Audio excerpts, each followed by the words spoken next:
Nah, gua sambil rekam ya, Dit. Jadi gini, Dit. Kan sekarang kita mau ngebahas soal insurance, Dit. Nah, di mana gue bener-bener pengen lo tahu soal perspektif gue terkait insurance. Nah, tapi baik lagi, kalau ini adalah diskusi dua arah, dan kalau misalkan ternyata ada yang masih nggak sesuai dengan apa yang lo pikirkan soal insurance, bisa kita diskusi lebih lanjut dan dua arah gitu. Nah, Dit, gue tuh biasanya kalau ngejelasin asuransi nggak langsung ke asuransi. Nah, asuransi adalah produk instrumen keuangan. Maka dari itu yang gue fokuskan adalah keuangan gitu ya, bukan yang lain-lain. Izin, Dit, gue mau nanya sama lo, untuk 5 tahun ke depan kurang lebih apa sih yang lo mau bangun atau build secara keuangan? Kira-kira apa yang lo mau beli, apa yang lo mau kejar 5 tahun ke depan? Apa prioritas lo dalam hidup untuk 5 tahun ke depan ini? Oke, pertama nikah. Habis itu? Nah, artinya ada income ya. Biaya hidup artinya.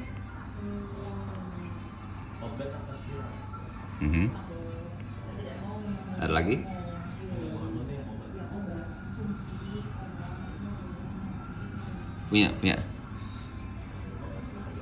Punya asuransi ya. Nah, lo ada dream car gak, Dit?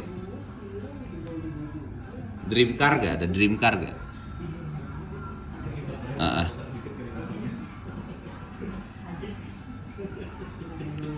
Ya muluk-muluk aja. Dodge Challenger Hellcat.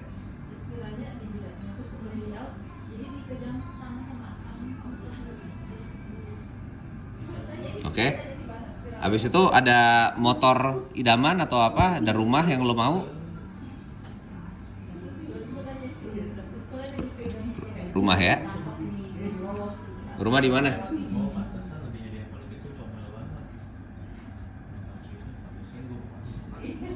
Oke, di Sentul ya.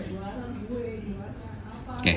Nah, sekarang kalau gue boleh tanya, ini kan prioritas lo ya, Dit, ya, dalam hidup, betul gak? Artinya mau nggak mau, suka nggak suka, ini harus tercapai, betul? Wajib. Wajib ya. Artinya ini adalah suatu hal yang wajib lo kejar, gitu ya. Tapi baik lagi, Dit, untuk punya ini semua, lo maka harus punya uang dong. Nah, untuk mendapatkan uang ini, lo ngapain sejauh ini sekarang? Untuk mendapatkan uang, setahu lo ini sekarang yang lo lakuin tuh apa aja sekarang buat dapat uang? Ya berbisnis ya. Nah, berbisnis ini untuk menghasilkan uang agar lo bisa mencapai prioritas lo, kan, betul? Nah, gini, Dit. Artinya kalau gue bisa bilang, prioritas lo ini jauh lebih penting bahkan daripada duit dan bisnis lo. Karena sebenarnya lo incar ini kan bukan kerjaannya malah, bukan duitnya malah, tapi ini yang lo pilih tadi, bener gak? Nah, tapi baik lagi, butuh duit dan butuh bisnis lo yang sekarang, mau nggak mau. Nah, tapi kan, Dit, untuk menjalankan suatu bisnis lo, ada variabel yang lebih penting daripada bisnisnya, yaitu lo sebagai pilot dari bisnis lo, betul dong? Nah, Dit, ini kan rencana bisa aja gak batal? Bisa. Apa aja yang menyebabkan rencana ini batal menurut lo sejauh ini?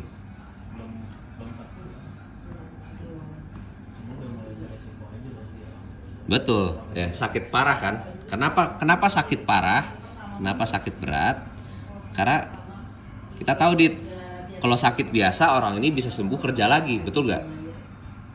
Tapi sakit berat ada proses yang dilalui sama orang itu untuk fokus sembuh dulu baru bisa kerja. Gitu.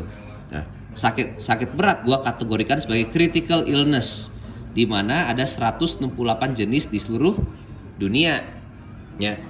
Contoh yang paling besar adalah cancer, stroke, jantung, dan gagal ginjal. Nah, 4 penyakit ini, Dit, kan suatu penyakit yang udah umum sekarang, betul? Nah, yang pertama orang ini harus fokus pasti biaya medisnya dulu, karena dia harus sembuh dari penyakit ini. Nah, setahu lo cancer, stroke, jantung, gagal ginjal tuh berapa duit, Dit? Paling mahal, paling murah berapa duit? Range-nya?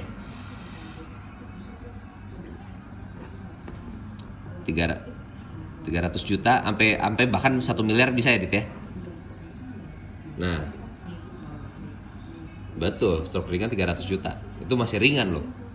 Nah, sekarang kok orang ini udah kena stroke ringan tadi, biaya medis 300 juta sampai 1 M. Kurang lebih rencana dia tadi keganggu gak?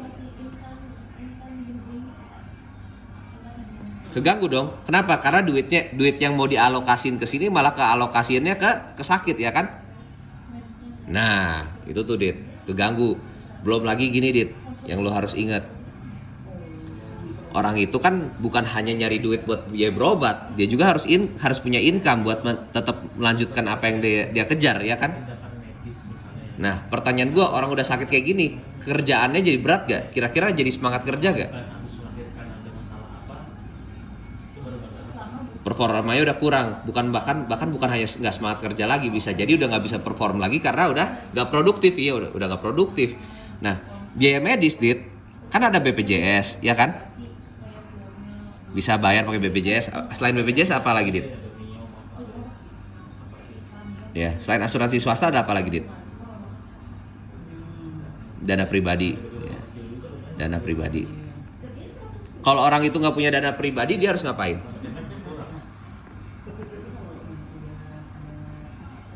Kalau nggak ada BPJS, kalau nggak ada asuransi, bener mati. Ada cara terakhir Dit ini, jual aset, minjem duit. Iya, jual aset, minjem duit. Kalau punya aset, kalau ada orang bisa dipinjemin. Nah, pertanyaan gua Dit, mau gak lo pakai dana sendiri? Lo mau jual aset gak? Ada gak aset yang lo niat dijual buat bayar sakit?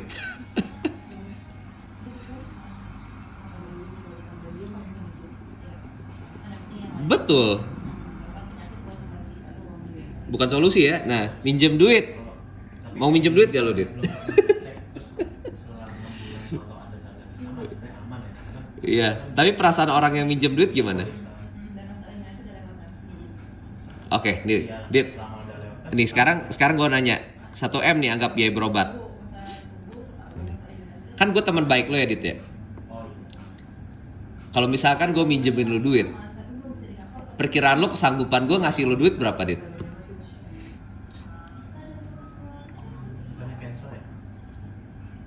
Iya.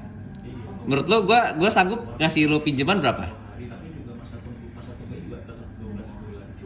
50 ya? Iya, cepet lah, gue masih bisa lah gue kasih pinjamannya. Nah, tapi lu butuh 1 M, artinya lu butuh 10 orang kayak gue Dit. Gitu. Butuh 20 orang kayak gue itu. Kalau misalkan Alif baik mau minjemin lu duit, paling Alif juga cuma ngasih cepet, lu butuh 10 orang kayak Alif mungkin. Gitu. Iya, kopet ya. Gitu Dit. Jadi ya intinya jual aset dengan dana pribadi juga nggak solusi ya. Palingan solusinya adalah BPJS kalau cover ya. Kalau cover kan sekarang udah enggak ya. Atau asuransi swasta ya. Nah, pertanyaan gua Dit, income gimana nih? Udah nggak ada. BPJS cover income nggak? Asuransi kesehatan cover nggak? Enggak kan? Nah, kalau lo punya dana pribadi atau jual aset minjem duit sekalipun, tetap aja dong income-nya nggak lanjut ya kan? Nah, dan ketiga ingat, biaya hidup masih lanjut Dit. Nah, akhirnya prioritas yang kita sebut tadi gimana Dit? Hah? Masih selamat gimana Dit? Kalau misalkan ini terjadi nih, ini nih, kalau misalkan ini semua terjadi, tujuan kita masih gimana nasibnya? Udah punah. Nah, pertanyaannya mau gak lo kayak gitu? Enggak ya Dit ya. Nah di sini Dit, gue juga ada datanya. Ujung-ujungnya kenapa orang Indonesia walaupun kena sakit kritis dan punya asuransi dan BPJS tetap mengalami kehancuran ini semua. Nih ada datanya dari Badan Pusat Statistik BPS. 85% orang Indonesia yang terkena sakit kritis, walau sudah punya asuransi, walau sudah punya BPJS, tetap mengalami yang namanya GF, bukan girlfriend ya, gagal finansial atau jatuh miskin. Gitu, Dit. Kenapa?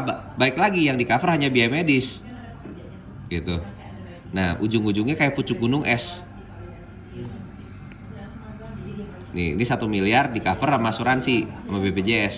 Tapi biaya hidup dia, cicilan gajinya dia, nikah, income, biaya hidup, asuransi, Dodge Challenger, rumah di Sentul, nggak di cover kan yang ini kan?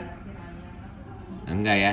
Nah, itu dia itulah alasan kenapa ujung-ujungnya orang yang terkena sakit kritis walau punya BPJS dan asuransi tetap hancur keuangannya. Gitu. Belum lagi didukung sama data WHO. Di 2020 orang Indonesia ya, dari 10 orang 9 kena sakit kritis dulu baru meninggal.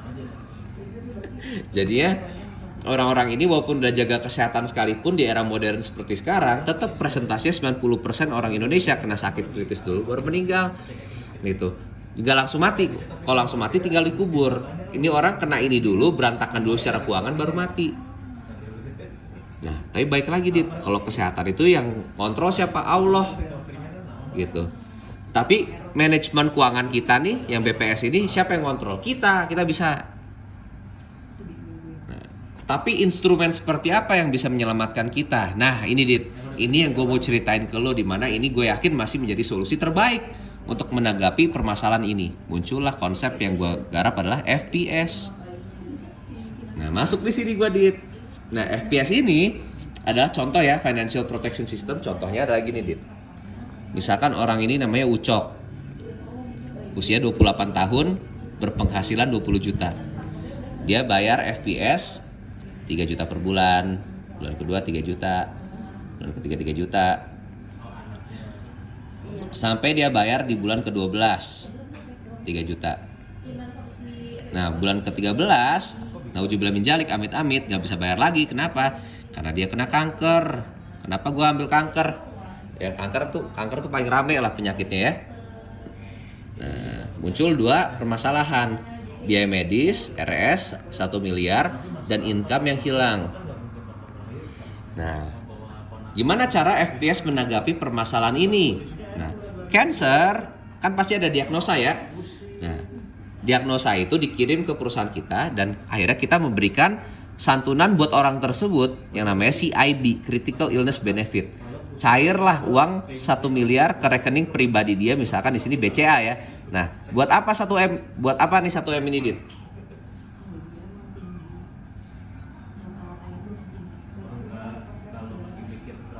Nah, tadi orang ini income-nya berapa tadi? 20 juta per bulan.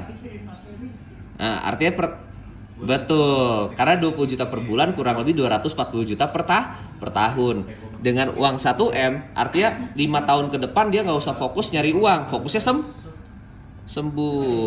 Artinya mimpi dia dan rencana dia masih bisa terlaksana. Nah, ini yang namanya CIB gitu.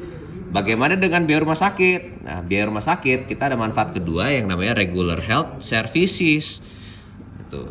Nah, regular health services adalah kartu rumah sakit atau asuransi kesehatan yang covernya 10 miliar per tahun, ya, dan menjamin kelas kamar VIP. Jadi berapapun harga kamarnya yang penting masuk VIP, dan mengcover sama 100 tahun pertama di Indonesia. Dan 10 tahun ini per tahun. Artinya kalau kepake 1 miliar, maka tahun depannya akan kembali ke 10M lagi. Nah, ini yang kita sebut sebagai regular health services, ya, kartu rumah sakit ya. Gitu.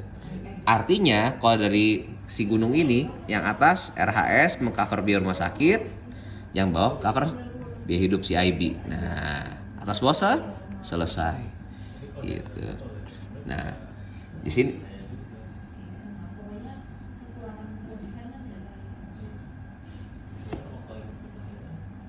enggak, ini asumsi aja. Nah, lanjut ya. Nanti gue jelasin itu. Nah, asumsinya jadi gini ya, Dit, ya, 3 juta per bulan dapat ini semua. Dan belum selesai. Ingat, kanker bisa kambuh gak, Dit? Ya, kanker bisa kambuh ya. Nah, artinya dia butuh berobat lagi pakai RHS dong. Nah, lanjut iurannya gimana? Kan yang namanya langganan sesuatu harus bayar terus ya kan? Ya kan? Nah, di sini ada yang namanya payor benefit, payor atau bebas premi. bebas premi. Kenapa bisa bebas premi? Karena orang ini kena sakit kritis atau cacat karena kecelakaan. Maka iuran dia di bulan-bulan berikutnya sampai usia dia 65 tahun 65 tahun digratiskan, dibayarkan, nggak usah bayar lagi, checklist gitu, Dit. Nah, masih lanjut bayar, dan umur 65 tahun dengan inflasi itu 3 juta per bulan udah pasti sangat murah ya, Dit ya.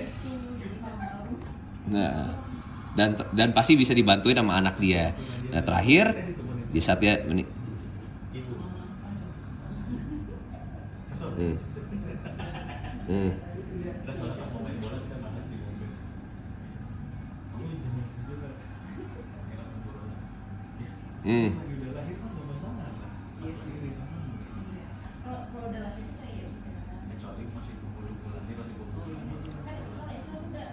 Nah, jadinya 3 juta per bulannya akan lanjut terus sama nih, plannya nggak akan berubah, tapi kemungkinan ada kenaikan harga nggak terlalu signifikan lah, mungkin setiap 10 tahun atau berapa, tapi intinya nggak signifikan karena ada investasinya gitu.